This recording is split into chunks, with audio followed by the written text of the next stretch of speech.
Hello students, good morning. कैसे हैं आप सब लोग? मैं एकदम बढ़िया हूँ। आपने नोटिफिकेशन देखा होगा, CSIR का नोटिफिकेशन आउट हो गया है।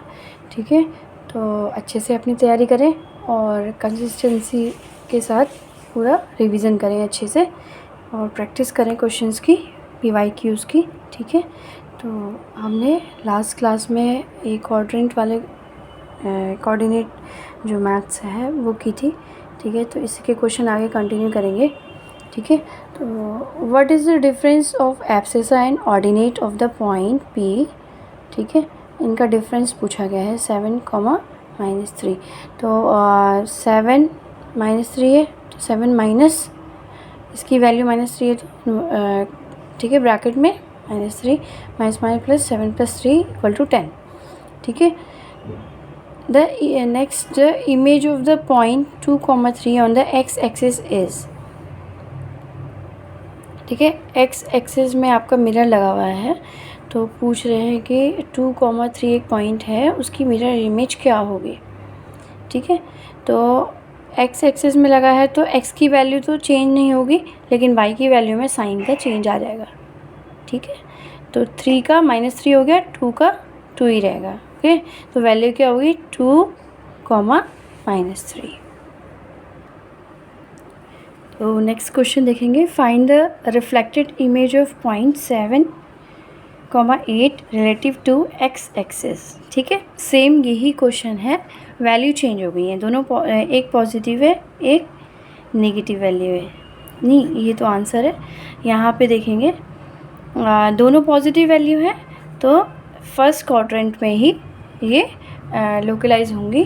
तो अगर एक्स एक्सिस में पूछा है इसकी रिलेटिव इमेज क्या होगी, रिफ्लेक्टेड इमेज क्या होगी, तो एक्स एक्सिस में अगर मिरर आप एज्यूम करते हैं तो 7 जो है एक्स की वैल्यू है वो 7 की 7 ही रहेगी, और जो वाई की वैल्यू है वो वाई की वैल्यू माइनस में आ जाएगी। ठीक है, जैसा कि क्वेश्चन में हमने देखा था वैसा ही सेम इसमें भी होगा।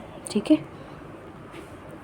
तो अगर x एक्सिस को मिरर मान रहे हैं तो x की वैल्यू कभी भी आपकी चेंज नहीं होगी, y की वैल्यू का जो साइन है वो चेंज हो जाएगा। अगर y एक्सिस को मिरर मानेंगे तो x की वैल्यू चेंज हो जाएगी और y की वैल्यू एज इट इज़ रहेगी, ये ध्यान रखना है। ठीक है, तो फाइंड द रिफ्लेक्टेड इमेज, ये आंसर हो गया 7 - 8। Next, find the distance between points A 2, 5 and B 6, 8। ठीक है, A और B जो पॉइंट है वो दोनों के दोनों फर्स्ट क्वाड्रेंट में आते हैं, क्योंकि दोनों की वैल्यू क्या है, पॉजिटिव है। ठीक है, 2, 5, 6, 8 सारे के सारे क्या हैं, पॉजिटिव। ठीक है, तो डिस्टेंस दो पॉइंट्स के बीच में डिस्टेंस निकालने के लिए ये फॉर्मूला आपका अप्लाई होता है। ठीक है, √x2 - x1 whole square plus y2 - y1 whole square. ठीक है, तो इसमें आप करो x2 - x1। ठीक है, ये x1 है, ये y1 है, ये x2 है, ये y2 है। x2 क्या है 6, 6 - 2 4 हो गया, 4 का स्क्वायर प्लस 8 - 5 3, 3 का स्क्वायर। ठीक है, 3 का स्क्वायर हो गया, फिर 4 4 × 16 और 3 3 × 9। ठीक है, इसका स्क्वायर करेंगे, अंडर रूट हो गया 25, अंडर रूट 25 की वैल्यू आती है 5। ठीक है, नेक्स्ट क्वेश्चन देखेंगे, if 2, -2 and 5, 2 are 2 consecutive vertices of a square, then find the length of each side of the square। ठीक है, तो 2 - 2 इधर आएंगी वैल्यू। ठीक है, क्योंकि x की वैल्यू क्या होती है इधर पॉजिटिव, और y की वैल्यू क्या हो जाती है, नहीं x की वैल्यू क्या होगी, x की वैल्यू y की वैल्यू दोनों की दोनों क्या हो जाती हैं, फर्स्ट क्वाड्रेंट में, फर्स्ट जो क्वाड्रेंट है उसमें दोनों पॉजिटिव रहते हैं। ठीक है, और लेफ़्ट और डाउन वाले में दोनों माइनस माइनस रहते हैं। ठीक है, इसमें प्लस माइनस। ठीक है, तो इस तरीके से चलता है, जैसे कि मैंने आपको लास्ट वीडियो में दिखाया था। ठीक है, दिखाते हैं, इस तरीके से देखेंगे। ठीक है, तो इसमें सारी वैल्यू कैसी रहती हैं, पॉजिटिव रहती हैं। ठीक है, और इसमें जो एक्स एक्सिस है, एक्स एक्सिस की माइनस में वैल्यू रहेंगी और वाई की प्लस में रहेंगी, तो माइनस प्लस। ठीक है, और इसमें लेफ़्ट साइड और डाउन वाले में मतलब वाई का जो माइनस वैल्यू है और एक्स की जो माइनस वैल्यू है, दोनों माइनस है तो माइनस माइनस, थर्ड क्वाड्रेंट में माइनस माइनस होता है, और फोर्थ में वाई की वैल्यू तो माइनस ही रहेगी और एक्स की प्लस रहेगी। ठीक है, एक्स माइनस वाई। तो ये क्वाड्रेंट का जो स्ट्रक्चर है ये आप अच्छे से मेमोराइज़ कर लें, याद कर लें, ताकि आपको सारे के सारे क्वेश्चन ईजीली हो जाए। ठीक है, तो हम यहाँ पे थे तो देखेंगे। ठीक है, x2 माइनस x1 डिस्टेंस निकालना है ना, तो यही फॉर्मूला अप्लाई करेंगे यहाँ पे भी। x2 माइनस x1 की तरह 5 माइनस 2 3 हो गया, 3 का square plus 2 minus comma minus 2। ठीक है, तो माइनस माइनस हो गया प्लस, यहाँ पे 4 का स्क्वायर, तो 3 3 जा 9 और 4 4 जा 16। ओके, तो अंडर रूट 25 हो गया, अंडर रूट 25 की वैल्यू होती है 5, that is your answer. Okay, understood. ठीक है, कोई भी क्वेश्चन अगर आपको समझ में नहीं आ रहा है तो आई विल बी एक्सप्लेन, और you can ask me in comment box. Okay, तो स्टार्ट करते हैं आगे। नेक्स्ट क्वेश्चन देखेंगे, find the value of x if the distance between the points x -1 and 3, 2 is 5 centimetre. ठीक है, तो क्या करेंगे, इन दोनों की डिस्टेंस बताइए 5 सेंटीमीटर। तो आप x -1 3, 2 क्या करेंगे। ठीक है, x -3 का होल स्क्वायर प्लस -1 -2 का होल स्क्वायर। ठीक है, अब देखिए x -3 का होल स्क्वायर प्लस यहाँ पे कितना हो गया, माइनस माइनस प्लस हो गया। ठीक है, साइन आएगा माइनस का, -3 होल स्क्वायर इक्वल टू कितना, इन दोनों को प्लस करके कितना आ रहा है डिस्टेंस, 5 सेंटीमीटर। ये 5 का भी स्क्वायर कर दिए। ठीक, फिर x -3 का होल स्क्वायर प्लस 3 3 जा 9, यहाँ पे 5 5 जा 25। x -3 का होल स्क्वायर इक्वल टू 25, 9 को इधर ले जाएंगे इक्वल के, 25 - 9 कितना हो गया, 16 हो गया। ठीक है, x -3 अगर करेंगे तो क्या हो जाएगा, ये जो स्क्वायर है आप इक्वल के दूसरे साइड आप यहाँ पे अगर करेंगे तो ये यहाँ आ जाएगा √16। ठीक है, x -3 इक्वल टू ±4। ठीक है, 16 का अंडर रूट कितना होता है, 4। फिर आप क्या करें, एक बार x -3 इक्वल टू +4 लिख के देख लें, एक वैल्यू आ जाएगी। एक बार x -3 इक्वल टू -4 लिख के देख लें, दूसरी वैल्यू आपको मिल जाएगी। x -3 equal to +4। ठीक है, तो x इक्वल टू कितना हो जाएगा, +4, 3 को इधर ले जाएंगे +3।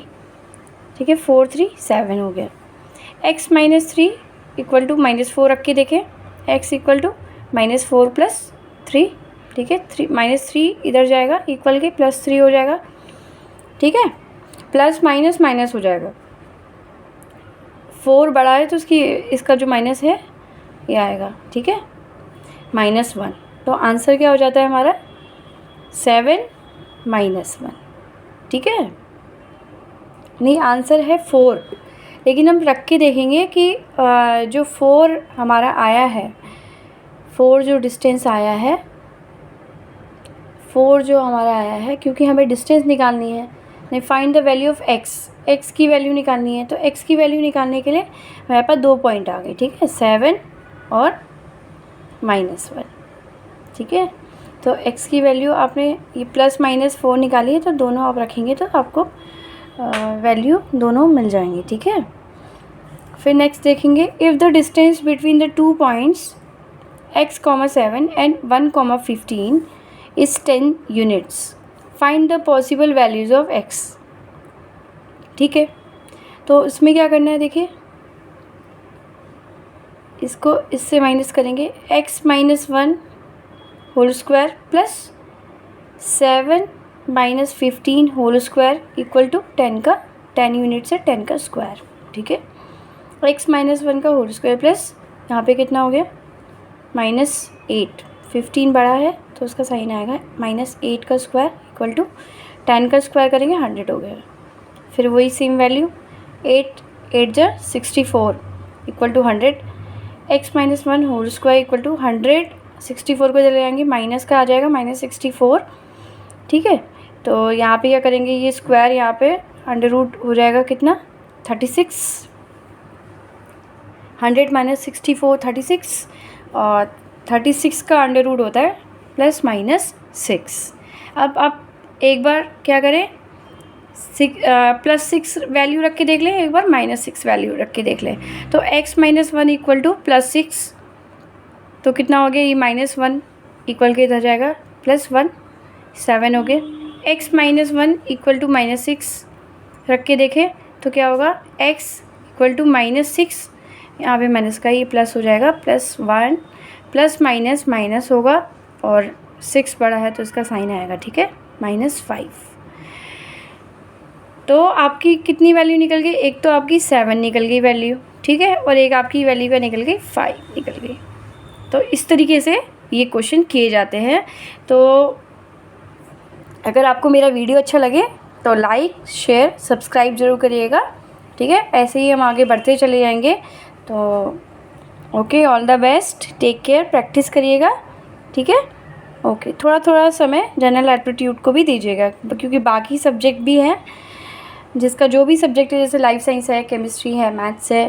ठीक है, जिसका जो भी सब्जेक्ट है, जो भी स्ट्रीम है, वो अपनी बाकी सब्जेक्टिव जो तैयारी है वो भी करिए, और इसके साथ साथ जनरल एप्टीट्यूड तो सबके लिए कॉमन होता है, तो ये आपके सेट में भी काम आएगा. ठीक है, तो अच्छे से तैयारी करिएगा, और पैनिक नहीं होना है, एंजाइटी में नहीं जाना है. ठीक है, एंजाइटी क्रिएट नहीं करनी है. ठीक है, काम रहें, डीप ब्रीथ ले अच्छे से. ठीक है, डीप ब्रीथ ले, सांस लें, सांस छोड़ें. ठीक है, तो उससे आपको क्या होगा, रिलैक्स थोड़ा फील होगा, क्योंकि टेंशन तो भाई सबको होती है कि भाई सिलेबस कैसे होगा, कैसे कंप्लीट होगा, रिवीजन करना है, ये करना है, वो करना है, प्रैक्टिस करनी है. तो कई चीज़ें अभी चलती हैं जैसे लास्ट मोमेंट पे, तो आप क्या करें कि डीप ब्रीथ लें और यही प्रैक्टिस करें. और अगर ध्यान कर सकते हैं, मेडिटेशन कर सकते हैं, कुछ अच्छे जो पॉजिटिव जैसे राम नाम का जाप या हनुमान चालीसा, इस तरीके का अगर आप कुछ सुने तो आपको काफ़ी मतलब शक्ति मिलती है, और काफ़ी आपको काम लगता है. आपको जो भी अच्छा लगता है, जिससे आपको मतलब स्टेबल लगे सुन के, जिससे आपको काम लगे, शांत लगे मन, तो ऐसे शांत रखें. क्योंकि लास्ट मोमेंट पे बहुत सारे बच्चे क्या होते हैं, एंजाइटी की वजह से आगे बढ़ने से डरते हैं, मतलब रिवीजन करने से डरते हैं, क्योंकि काफ़ी सिलेबस बहुत लेंदी है, आपको पता है. तो कुछ चीज़ें जिससे आपको कामनेस मिले उसको फॉलो करें, ज़रूर उसको टाइम दें, क्योंकि पूरी की पूरी जो तैयारी आपने जो करी है उसको लास्ट मोमेंट पे रिवीजन करना, बाकी आगे का देखा जाएगा. अपने कर्तव्य करने हैं. ठीक है, कर्तव्य अपने करते रहें, ज़रूर अच्छा होगा, सब कुछ मंगल ही मंगल होगा. तो ठीक है, all the best. Okay, take care, अपना ध्यान रखें. ओके.